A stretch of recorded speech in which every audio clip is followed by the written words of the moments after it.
হাওড়ার কার্নিভাল নিয়ে কড়া বার্তা দিলেন মুখ্যমন্ত্রী মমতা বন্দ্যোপাধ্যায়। যারা গন্ডগোল করেছে তাদের বিরুদ্ধে আইনি ব্যবস্থা নিতে হবে, এমনই নির্দেশ দিয়েছেন মুখ্যমন্ত্রী মমতা বন্দ্যোপাধ্যায়। পার্কিং নিয়ে যে সমস্যা হচ্ছিল সেই সমস্যা হলে প্রশাসনকে জানানো উচিত বলেই জানিয়েছেন তিনি, এবং এই যে ঘটনা সেই ঘটনাকে কোনোভাবেই তিনি বরদাস্ত করেন না বলেই সাফ জানিয়ে দিয়েছেন। কার্নিভাল কমিটিকেও নির্দেশ দিয়েছেন কার্নিভাল চালু করার জন্য। আমরা এই নিয়েই কথা বলবো। আমাদের সঙ্গে টেলিফোনে রয়েছেন প্রতিনিধি জগন্নাথ সামন্ত। জগন্নাথ, আর কি বললেন মুখ্যমন্ত্রী?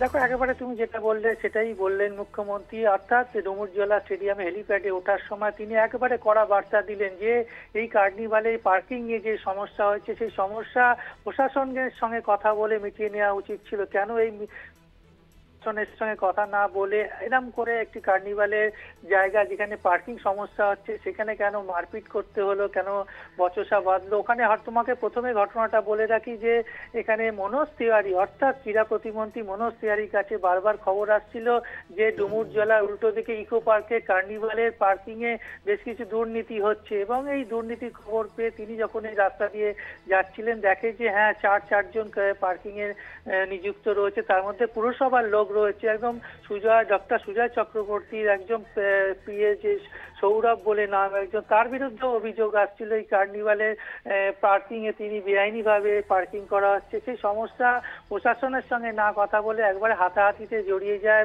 মারধরের উপক্রম হয়, যেটা ছবিতেও তুমি দেখতে পাবে। এবং তার পাশাপাশি তোমার বলে রাখি পুলিশকে ডেকে চারজনকে তুলে দেওয়া হয়। অবশেষে ডক্টর সুজয় চক্রবর্তী হাওড়া পুরসভার মুখ্য প্রশাসক তিনি বাধ্য হয়ে নিরাপত্তার অভাব বোধ করেন, বাধ্য হয়ে কার্নিভালে বন্ধের নির্দেশ দেয়। কিন্তু মুখ্যমন্ত্রী কড়া বার্তা, প্রশাসনের সঙ্গে আলোচনা করে অবিলম্বে এই কার্নিভাল চালু করতে হবে। অর্থাৎ মন্ত্রী অরূপ বিশ্বাসকে দায়িত্ব দেওয়া আছে। 3টের সময় অরূপ বিশ্বাস এই ইকো পার্কে কার্নিভালে আসবেন, তিনি আবার নতুন করে এইভাবে কার্নিভাল চালু করবেন। এবং কড়া বার্তা দেয়া এই কারণেই যে এই কার্নিভাল নিয়ে পার্কিং নিয়ে সমস্যা নিজেদের মধ্যে বসি, অর্থাৎ প্রশাসনের সঙ্গে কথা বলে মিটিয়ে নেওয়া উচিত। এটা কেন এত দূর গড়ালো? যারা এই দুর্নীতির সঙ্গে যুক্ত, যারা এই মারধরের সঙ্গে যুক্ত, তাদের উপযুক্ত ব্যবস্থা নিতেও বলেছেন মাননীয় মুখ্যমন্ত্রী। তবে কার্নিভাল আবার চালু হবে 3টের সময়। অরূপ বিশ্বাস এই জায়গায় ইকো পার্কে আসার কথা, কার্নিভালে আবার নতুন করে যাতে আর কোনো রকম সমস্যা না হয় পুরোপুরি প্রশাসন এই নজর রাখবে, এবং